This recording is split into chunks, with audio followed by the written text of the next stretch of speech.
Hello, everyone. So this is the beginning of this conference, which will take a demo form about open data and no-code tools for social economy users. So I'm Jeanne Bretécher. I'm the president of the Social Good Accelerator, and I will introduce this session, presenting, of course, our speakers. So welcome to Sander van der Waal from Waal. I hope I pronounce it well. Victor Meseguer from Social Economy Europe. Patricia de la Garza from Quiddity. Erwan Kezzar from Contournement. And I will let them introduce themselves in a few words, beginning with Sander. Good morning, Jeanne. Good morning, everyone. So my name is Sander van der Waal. I work as a research director at Waal in the Netherlands. We're a research institute and non-profit working to create and experiment with technology from a societal perspective and ensuring that the way in which we use technology in our societies works to the benefit of all and not just for the big tech corporations, let's say. Thank you very much, Victor. Good morning, everyone. I hope you hear me well. So I'm Victor Meseguer and Director of Social Economy Europe. Social Economy Europe is the EU-level organization representing 2.8 million social economy enterprise and organizations across the European Union. A diversity of social economy enterprise and organizations, cooperatives, mutuals, associations, foundations, social enterprises, and many other legal forms specific to each member state. And very happy to share this workshop with our partner SOGA Europe and with all the other colleagues to learn from them and support social economy in this digital transition. Thank you. Thank you very much, Victor. Patricia. Good morning, I'm Patricia, and I'm the founder of Quiddity. I'm a consultant based in France, and I've been working on data projects for the past 20 years, so it's a very exciting field. I believe there are a lot of possibilities for the social economy, and so I'm happy to partner with the Social Good Accelerator to bring some of the experience from my for-profit work into these other initiatives that we're building. So I'm happy to be here and to share with you what we are building together. Thank you very much, Patricia and Erwan. Hi, everybody. My name is Erwan Kezzar, and I'm one of the co-founders of Contournement. In French, contournement means bypass, to bypass, and we train people on bypassing technical barriers so that they can launch their website, their web apps, their automations, so that they can do many things that only coders could do until now. And we do it through training them to no-code tools. And we are here because we created an app, a mobile app and a web app. We will demo you in a few minutes. Yes, because democratization of software production is really, really a big opportunity for social companies, organizations, and all. Thank you, Erwan. I will end with Thomas, which is not on the slide, but he took a very important part into this project, and I would especially like to thank him. So, Thomas, if you want to say some word.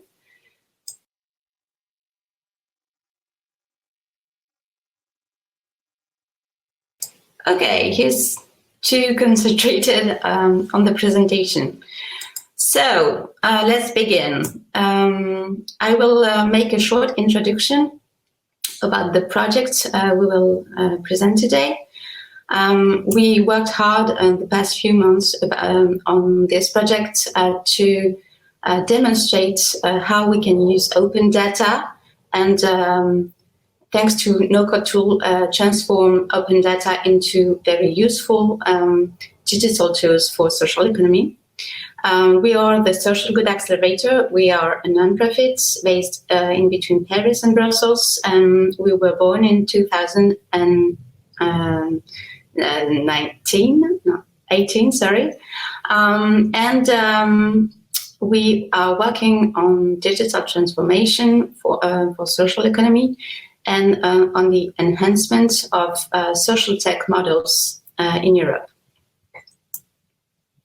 So we have 3 action levers. In fact, we are presenting ourselves as a digital common. We have this research pillar, and we are making studies to analyze the needs of social economy organization regarding their digital transition, of course, but also has non-profit observer. We are analyzing ecosystems based on non-profit governance, using open data to create economic and also social and environmental value. We have these public effort pillars, and we are working hard with Social Economy Europe on it to raise awareness among the European institutions on the field needs.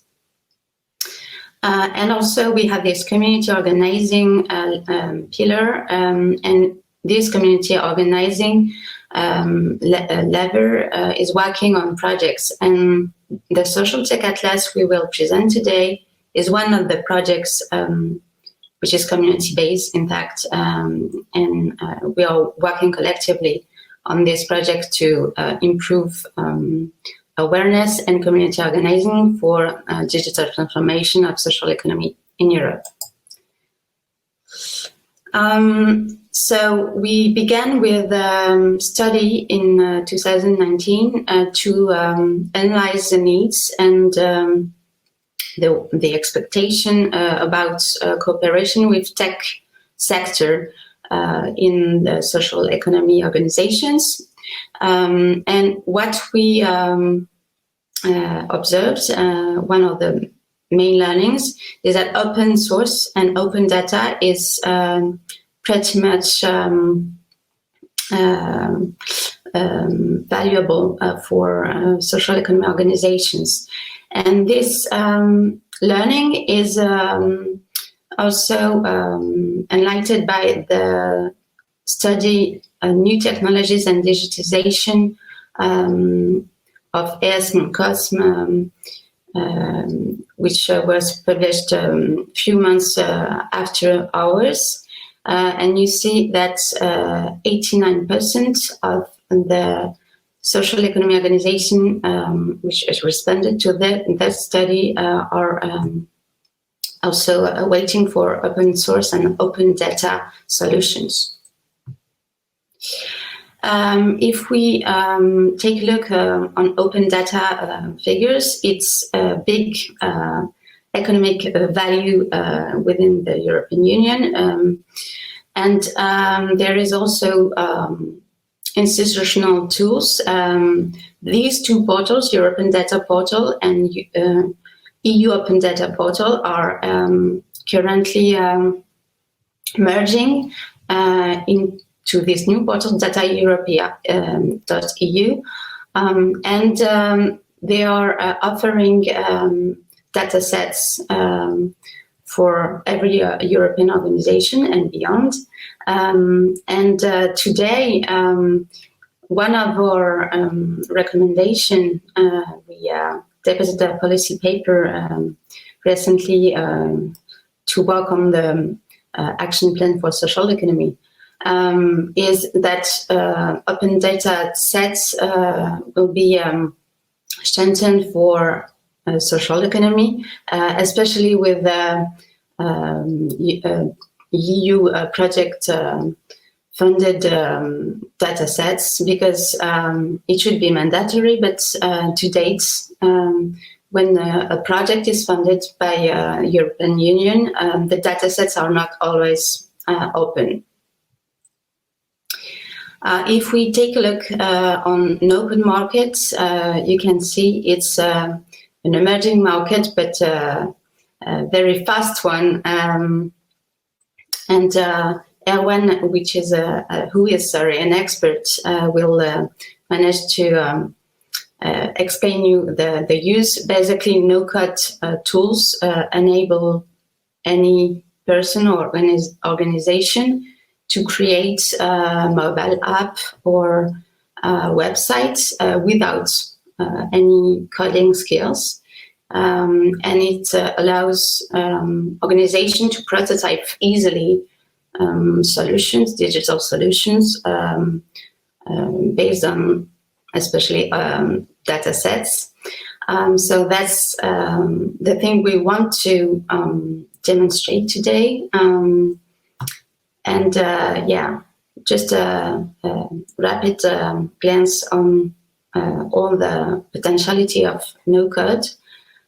You can see you can build products and you can also build database with easy tools now available on the market. We should just say that most of them are from the US and the EU market has to develop them faster to respect the GDPR, for example. But Erwan will develop that. So the tool we want to show you today is our social tech atlas. We managed to aggregate some data sets available on the web from, for example, a DSI for EU project, which was funded by H2020 for 3 years, and that Sander will present you. Our goal was to create a map and a web app and a mobile app to enable a digital transition of social economy organization and allow them to find the right organization in Europe for their needs. So we created some categories. It's really diverse, as you can see, but we will see that all together in the presentation. So our goals today is to make a proof of concept by this demonstration, and also to present you the new tool with open data. And I will let intervene. Thank you. Thanks very much, Jeanne. So I will focus a little bit more on the DSI for EU project that Waal's been involved with, which was actually made out of 2 separate projects that followed on from each other. So in total, we were working on these efforts for about 5 years. And what you can see here is the map that we created based on our research that we did when we researched digital social innovation in Europe. And what we looked at is really through a combination of methods, get a sense of who was working on this area of digital social innovation in Europe and what were they working on. So there are 829 projects in that database and 2,843 organizations represented. We focused on 4 areas related to digital social innovation: open data, open hardware, open knowledge, and open networks. And in these 4 areas, we had popular categories from organizations working on areas such as big data, mobile apps, crowdsourcing, crowd mapping, crowdfunding, but also sensors and Internet of Things applications and online marketplaces. So it's a very diverse range of organizations that are all sort of contributing to this concept of digital social innovation, which I think is very relevant for the topic here today. Also, when we think about the social economy and how it could be supported through digitalization, what is important is that the digitalization efforts are contributing towards that social goal, those social aims of the initiative, rather than to take away from it. So that means that we can really benefit from, as Jeanne already said, the initiatives around open data and open source software. And in this initiative, it is actually building on the research that we've done here to actually make that network stronger, to understand who else is working on it, and to take that data further. So really pleased to be part of this session, and we've had some very fruitful discussions of how the work that we did here is sort of repurposed into different contexts and made relevant again for our challenges today. So if you could go to the next slide, Jeanne, I wanted to show a little bit more about how we repurpose the data ourselves within an initiative. This was an initiative led by Nesta. Nesta was a lead partner in the collaboration for the project. And we created the European Digital Social Innovation Index, where we looked at city initiatives, and you can see a ranking of cities on the left here. I looked up in preparation. Unfortunately, Mannheim is not on this list, but we were specifically looking into 6 different themes that are relevant for the social economy. So you can see them here: skills, infrastructure, diversity and inclusion, collaboration, funding, and civil society. And we looked at what initiatives came from what city in Europe and where these initiatives were sort of best represented. And this could really help you sort of understand what is happening in your own region where you're from, or when you're looking to seek out collaboration with other European initiatives in other countries and cities in Europe. You can use this map and explore the data behind it. When you go to the site, you can click through it and find out what other initiatives there are. And this was based off the same data that is now also feeding into the Social Tech Atlas. So maybe as a final contribution, I wanted to focus a little bit more on how we're working on the data ourselves and thinking about how mapping could be relevant for us to create stronger networks that support digitalization in Europe in a way that is in line with the public common values that we hold dear in Europe.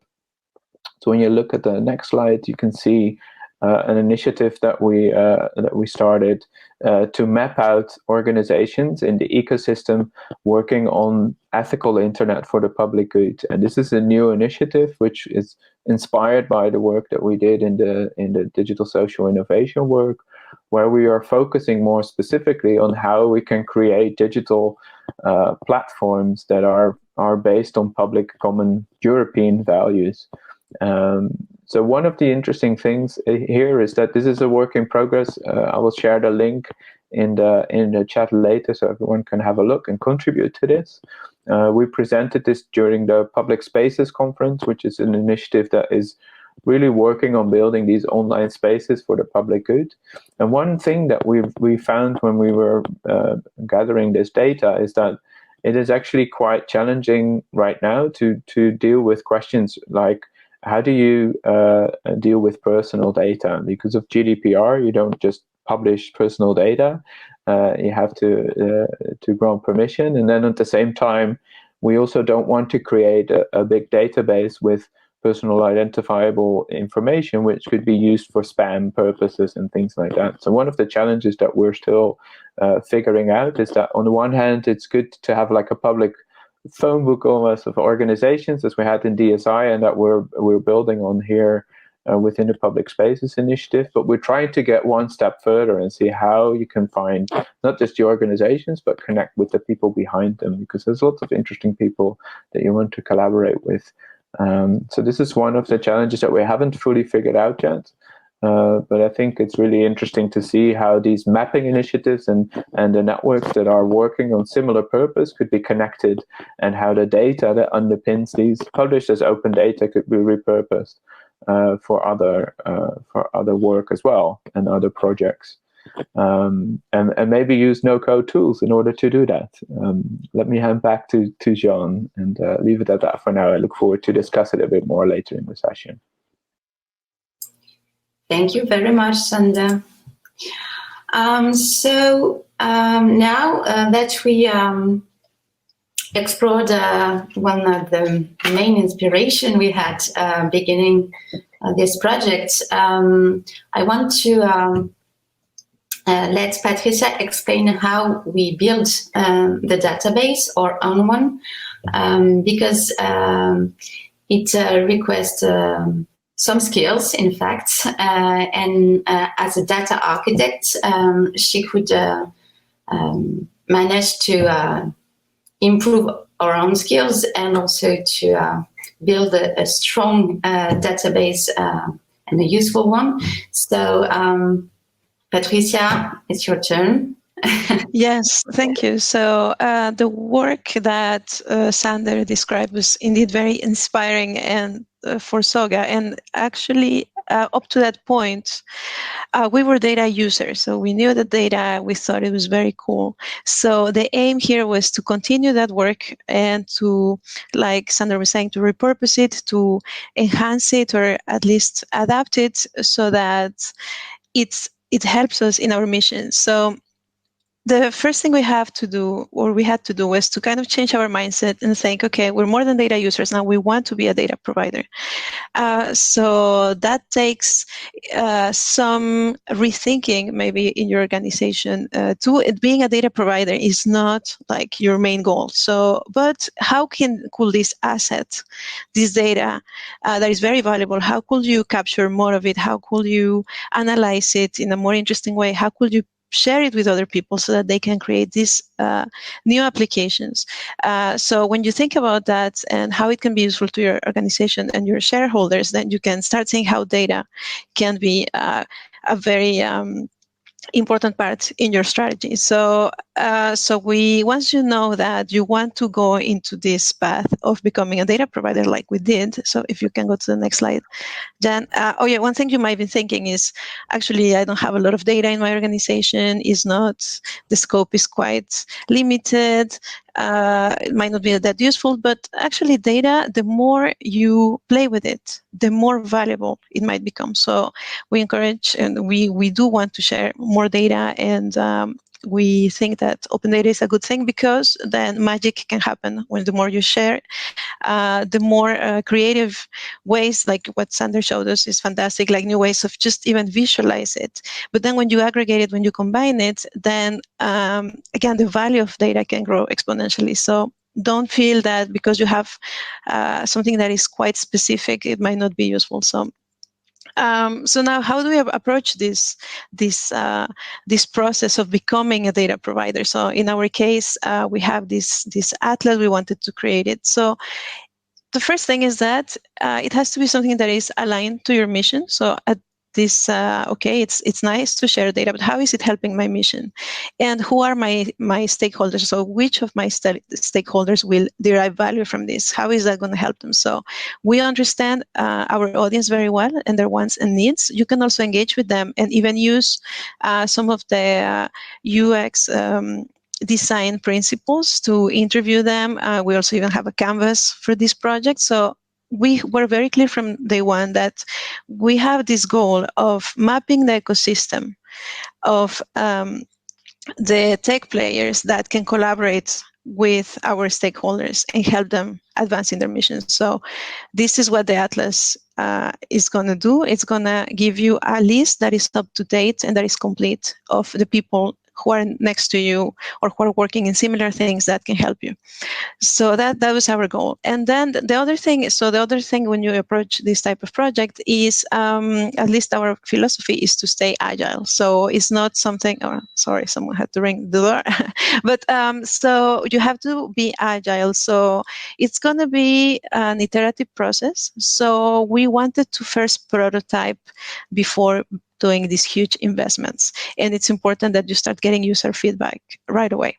So in our case, we have defined a roadmap with different features, things we want to accomplish, but the first thing was getting what you're going to see today, which is our minimum viable product out the door and get your feedback. And then we'll go from there based on what we learned. So the key functionality we have today is that you have this fantastic search, and we'll add more things as we go.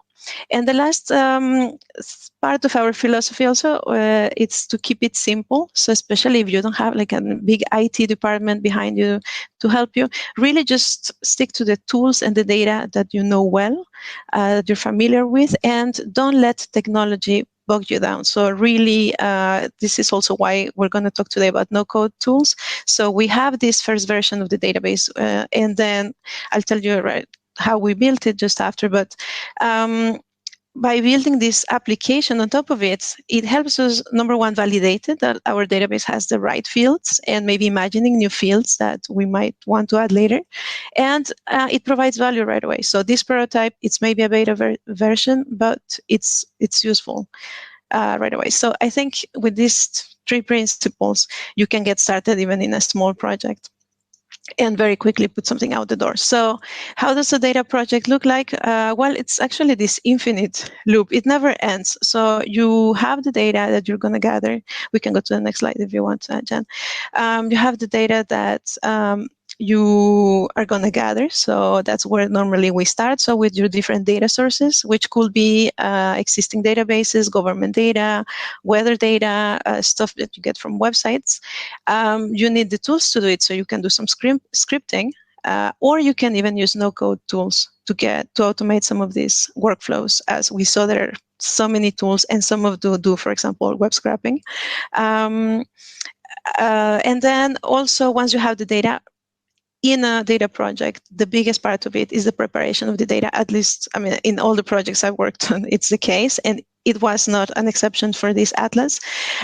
You have data that comes from different sources, and you got to clean it.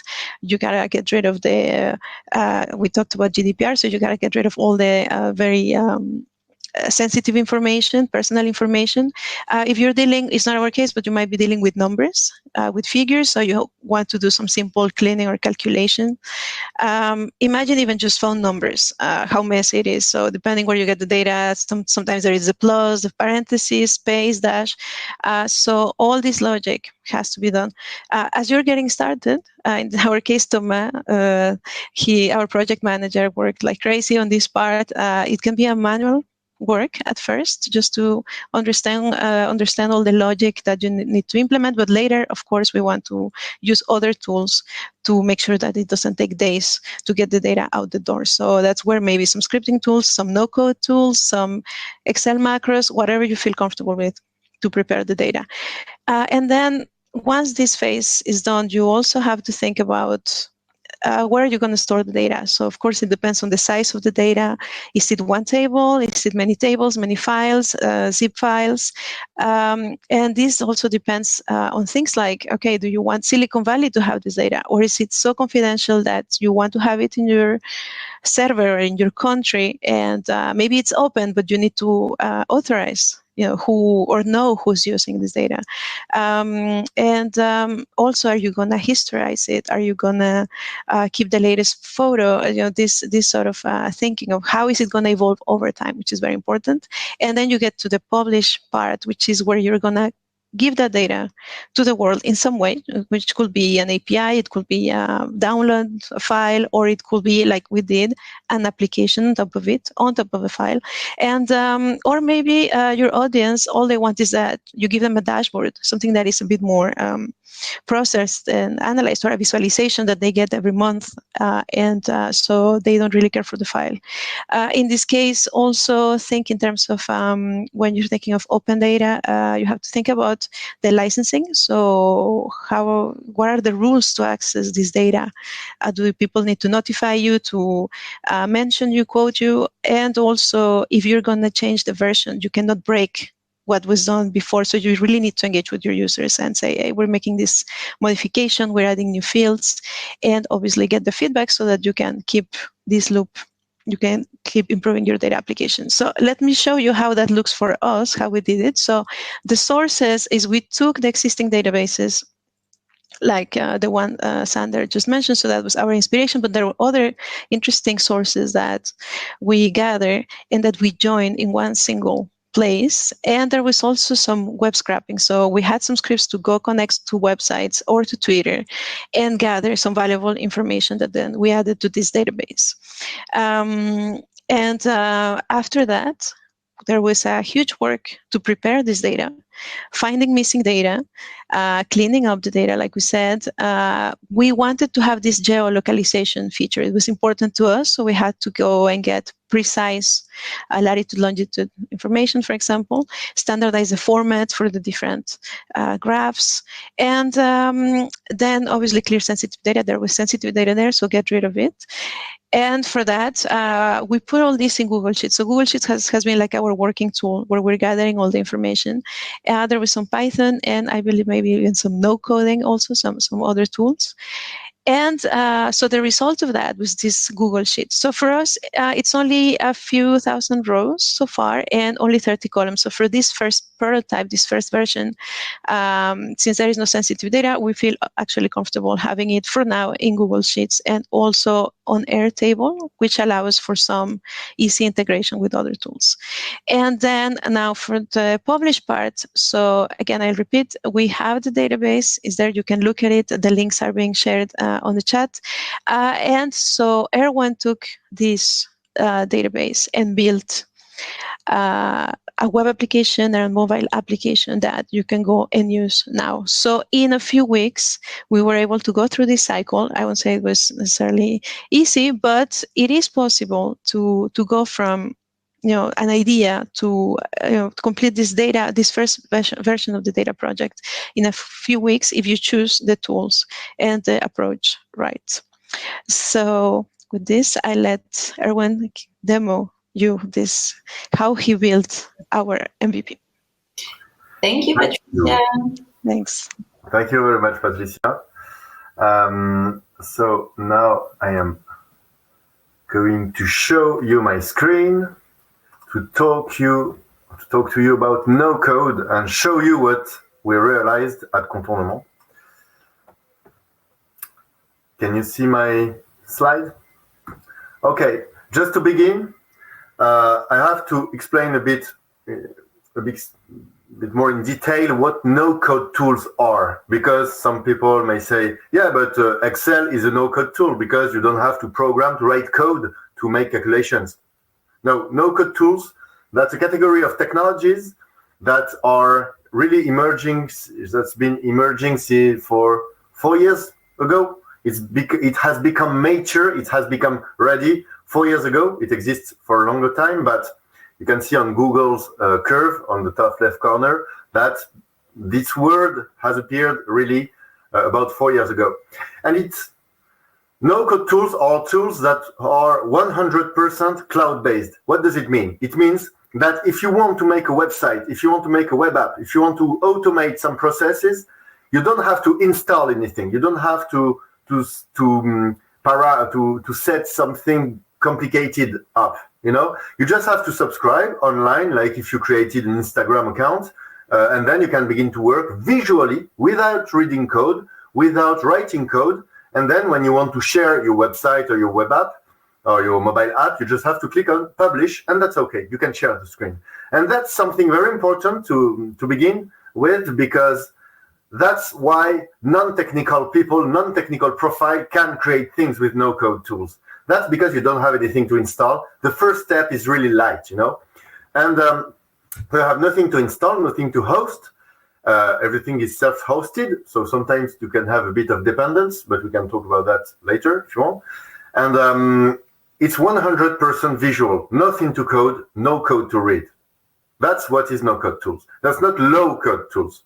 On our part, we've only worked with no-code tools. Not low-code tools, you need to know a bit of coding to do something. No code, you have to do no coding. And there are many tools in no-code, in the no-code universe, to make web apps, websites, to create database, to create some automations also, so that the machine can do the stuff you would have to do by hand repetitively. And here we used Glide for the mobile application, and Airtable for the database, and software for the web app. Before showing you what we've done, what we've created, I will begin with an example because Jeanne thought it would be a good idea to show you a case where no coding was had a real big impact on the project. that was during the first wave of epidemic in France, the first lockdown.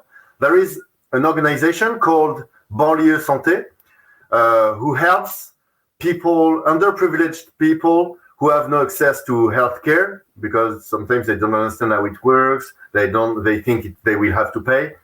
And during the first wave of epidemics, one of them, the co-founder, said, we want to translate prevention videos in many languages for non-French speaking people, so that they understand what's happening, so that they understand what are the right gestures to do. And that's the first thing that we put into the application, so those translated videos. And Banlieue Santé, they also delivered some meals to elder people in some very unprivileged areas, and they needed some people who helped them. They needed some people who gave them some food, some money. They needed to organize that all. So we also created a big coordination tool so that they didn't use emails plus WhatsApp plus Excel plus many tools. Now we created some forms like this so that people could apply to be someone who helps, or could give some money, or could give some food. And then behind, but I can't show it to you because there are some sensitive data, they could organize, for example, when there was a new helper, they could validate him or her. Then this helper could say, I'm going to go to this mission. This mission has an address, but they couldn't see some data that were sensitive. When they had finished their delivery, they could rate how it happened, how it had gone, comment it. Be careful. The custody, for example, the responsible is a bit I don't know, cautious. I don't find the word, but so that all the people of the association after the delivery could comment, rate. So that was a real application, a real application of coordination. I made the mobile application with Glide. I've made all the coordination tool with Airtable. And the first version, I had finished it in less than 1 day.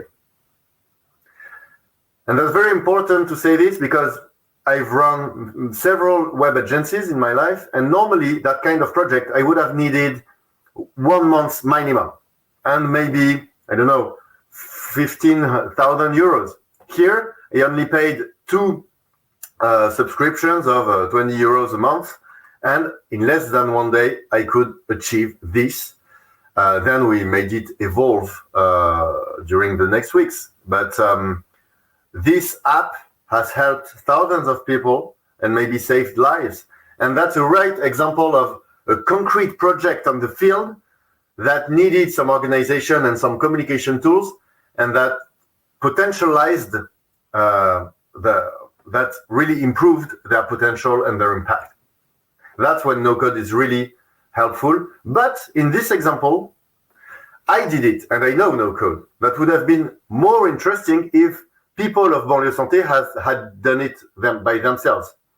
Now they master it. Now they master Glide and Airtable, and they make it evolve on their own. But what I'm gonna show you now for Soga, for the social tech atlas, I have to confess you something. I didn't make it on my own. My girlfriend made it. And my girlfriend, she got only trained during 1 day on no coding. So she only practiced no code for maybe 10 hours. And she achieved what you're gonna see now. Here is the mobile app. There was a very big work about data, as my co-speakers just described. So I received this table with all the association, the organizations. Okay, a clean table with structured data. With this, my girlfriend, so Louise, created this. You can go on socialtechatlas.glideapp.io if you want. We haven't put the real name yet, but next week it will be socialtechatlas.io. So here is the mobile app you'll get on your phone. You can see it on your computer also. I go to the atlas. Here is a map of all the associations, the organizations. For example, this one. Can click on it. Or, I will take one with a nice logo. Okay. Here are the information. I could favorite it if I wanted. I can filter it. For example, I only want to see digital inclusion. Okay. Then I can defilter it. I can search. For example, if I put fab, okay, I have a real-time search engine.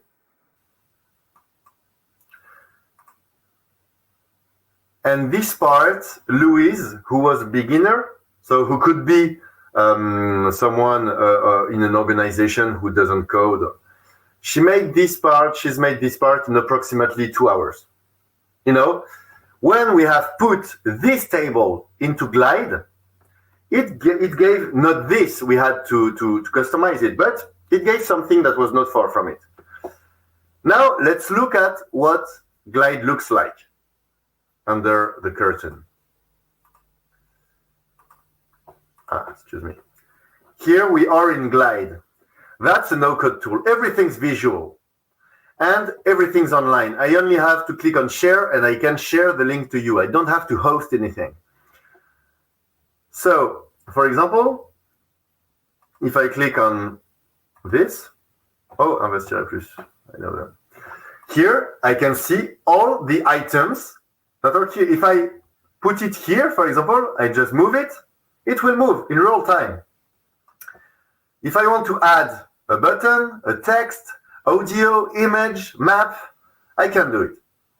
That's a very strong vision of Glide. That's to say everyone can use that kind of icon. So you can't do anything you want with Glide. There are some rails, like a train, you know, but you can go very far with it. And behind the map,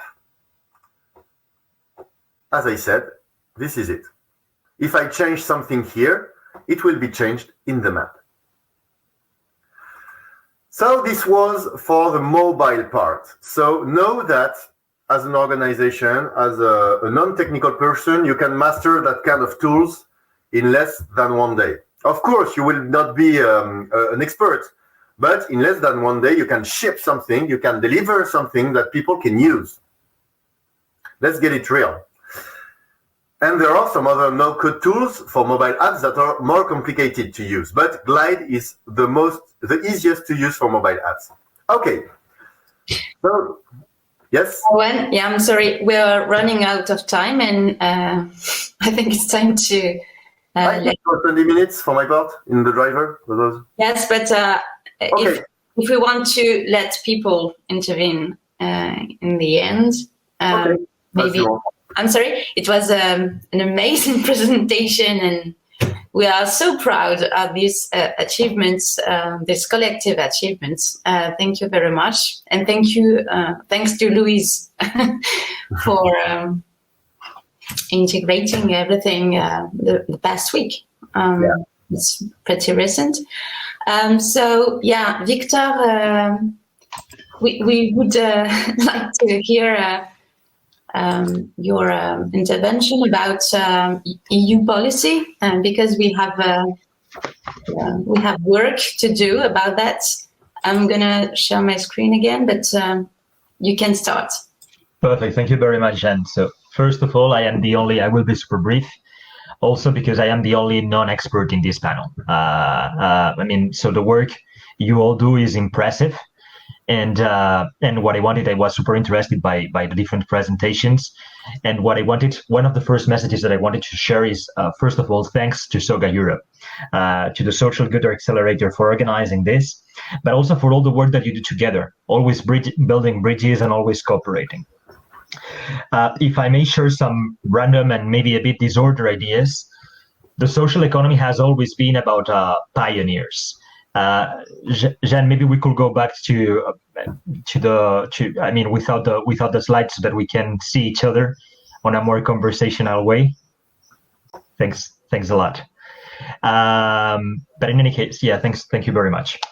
What I wanted to say is that social economy has always been about pioneers. You know, the first modern cooperative was founded in the first half of the 19th century in the UK, in Rochdale, so near Manchester, in the heart of the Industrial Revolution. A group of textile workers wanted to access honest food at honest prices, and they created the Rochdale Society of Equitable Pioneers, where women and men, more than 50 years before the beginning of the suffragette movement, had one vote. A democratic enterprise in which profits were reinvested, and in which the main mission was to serve the collective interest of the members. So you guys are also pioneers, and that's very obvious. And actually, you're putting a lot of effort. And I mean, I have discovered some of your stories today, but I know Jeanne since quite a bit, and I know that she fits totally in the definition of a pioneer and a person that puts a lot of effort in opening new paths, new opportunities for the social economy sector and SOGA Europe team in general. So now, how do we? I will be very brief in explaining in which political context we are and how we transform everything that was said and how we use. I mean, I think that we don't need policy for everything. You see how Erwan and Jeanne and SOGA Europe are already cooperating, right, in mapping social innovation. How VAC is also leading this DSI project. So I mean, digital social innovation project. So policy is not always needed, but let's try to see a bit in which political context we are and how policy can help. The movement that already exists and the pioneers that are already out there trying to digitalize the social economy and to lead the digital transition with different values: people first, reinvestment, at the service of the local development, at the service of the collective, or of the social interest. So at the end of this year, the European Commission will present a European action plan for the social economy. It sounds very easy, colleagues, but it's something for which we have been fighting since 2014. Okay, so now we have an opportunity to have a big policy for the social economy, and of course, I mean, we are in the world. You know, I mean, we are not different from others, and we are in the middle of a digital revolution, of a digital transition and a green transition. First of all, let's take into account that we are super innovative already. We are leading those transitions, maybe not the digital transitions, but we are leading with very innovative practices. In the green transition is very obvious, you know, the renewable cooperative energy movements, social enterprises in circular economy, and so on and so forth.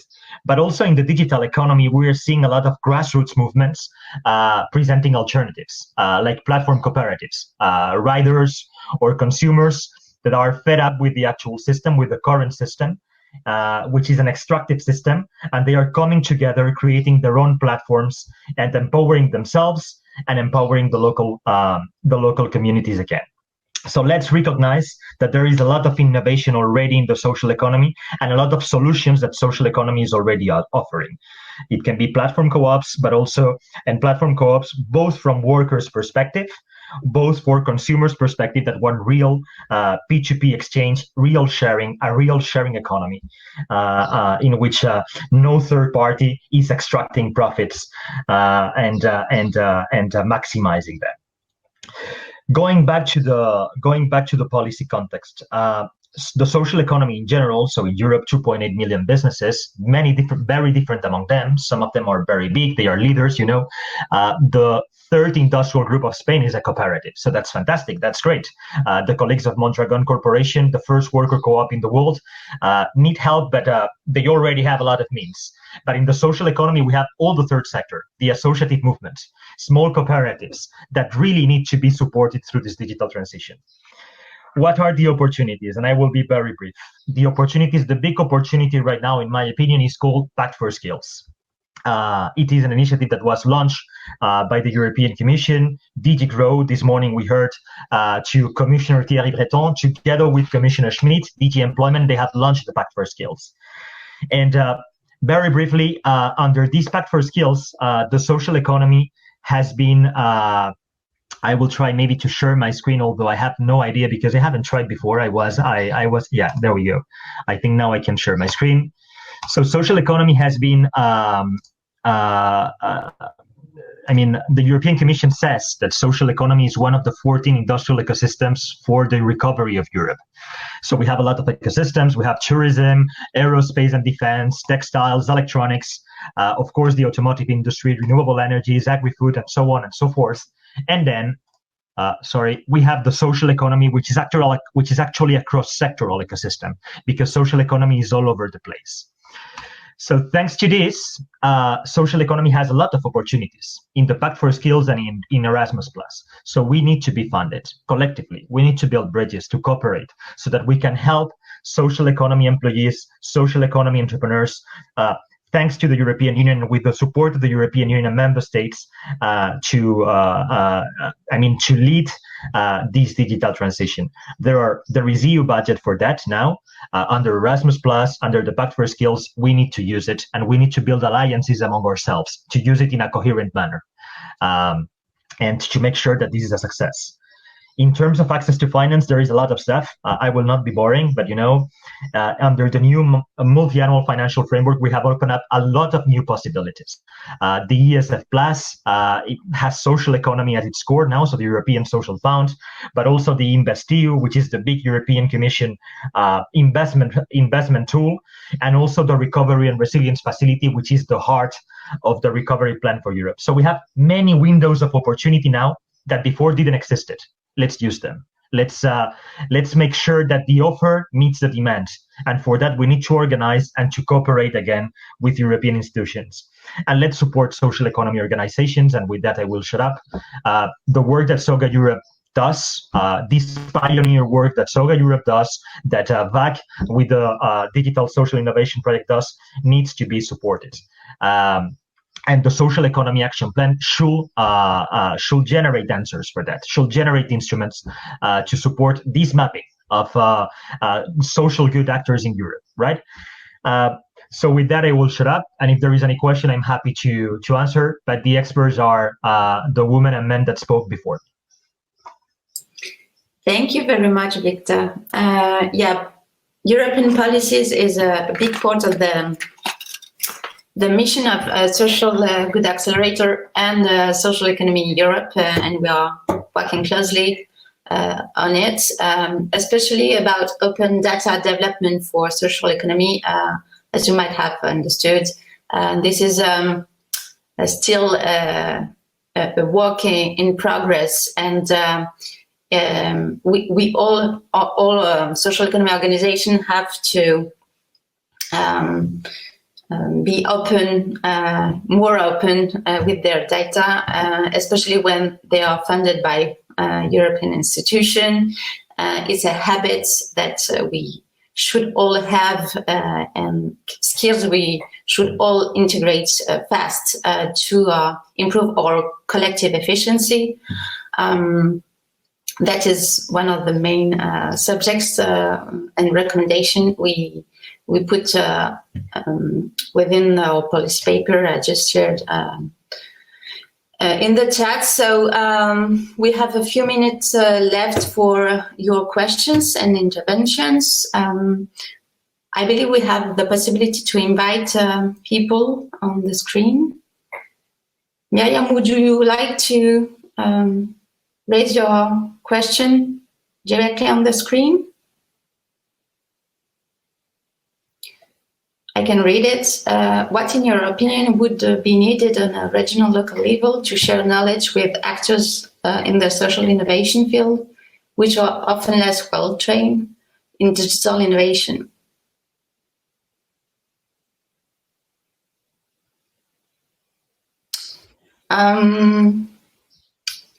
We think that if I can answer, but all the speakers can.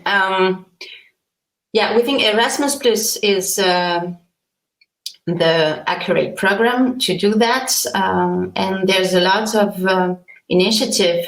I'm just thinking about one of Techs Up Europe, and they build this collective program, which is both local and European, to develop digital literacy for the nonprofits. So that is an example. But we should be more organized as a community, and we should develop more collective projects. And that is a specific goal of our Social Tech Atlas, is to allow organizations to find each others and to build to co-innovate and to build coalition to accelerate digital transition for the main organization. Yeah. That is one answer, but maybe you... If I can add something, I totally agree with what Jeanne said. So there are many, so from the EU level, there are many opportunities. And for instance, Erasmus for Young Entrepreneurs could be also a nice project. So having an entrepreneur that is going to an experience, digital social innovation company and learning from it and building bridges. And we need to use more the Erasmus for Young Entrepreneurs in the social economy community. But beyond that, in the part of organizing ourselves and working better together, right? So we have what the social economy, public policy is one dimension, and then there is us, right? A super big community that has a lot of homework to do, that has a lot of potential, that has a lot of nice stories, but also a lot of work to do. And we have a lot of instruments to support social economy enterprises and to support social innovators. In France, for instance, you have the regional chambers of social and solidarity economy, right? Which are associated then in ESS France. So in every region of France, there is a chamber supporting social economy entrepreneurs. In Spain, something similar happens with the different legal forms, with worker co-ops, but also with the whole social economy, and so on and so forth. What we need to understand is that the future is going to be digital. There is no doubt about that. The present is already digital. Actually, it's not the future anymore, and we need to connect efforts. And Jeanne was very right.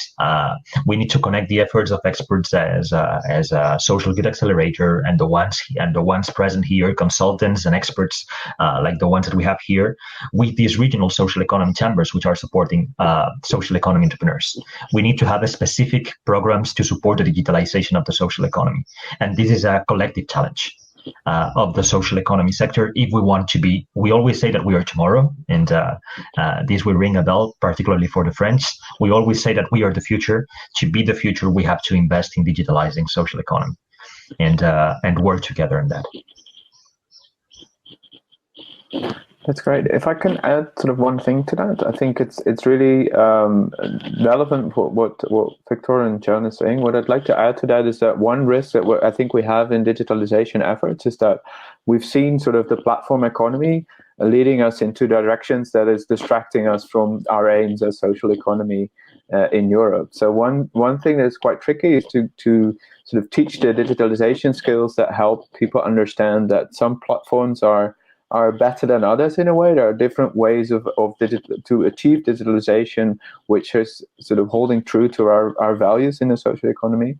And I think we can really capitalize on some of the knowledge sharing that is taking place under the open licenses. So that's the other thing I want to stress, is that there's, it's not just open data or open source software, it's also sharing open educational resources, for example, and building on what other materials are already out there and localizing them into the European languages and making sure they're more broadly available to people across Europe, and that they can build on that and share that through the Erasmus Plus program, through other programs, and really connect more and strengthen our networks of collaboration. So I think for that, this session was really, really interesting as well. And yeah, I look forward to collaborating more on strengthening our networks further. Thank you very much, Sander. Yeah, to sum up, we need more digital commons within social economy. And we have the resources. We have amazing organization already in Europe that are proposing learning contents. But we have to translate everything and for that, we have to build these digital commons with the support of European institution, and that is one other recommendation we wrote in our policy paper. So this is the end of this session. Thank you all. Thanks to the speaker, the amazing speaker, for being part of this session today with us, and thank you all for attending. We wish you a very good Mannheim Summit, and we are looking forward to meeting you later and to get your registration on our Social Tech Atlas. Thank you very much. And if you want the presentation, just ask. I will just put the email of Social Good Accelerator here.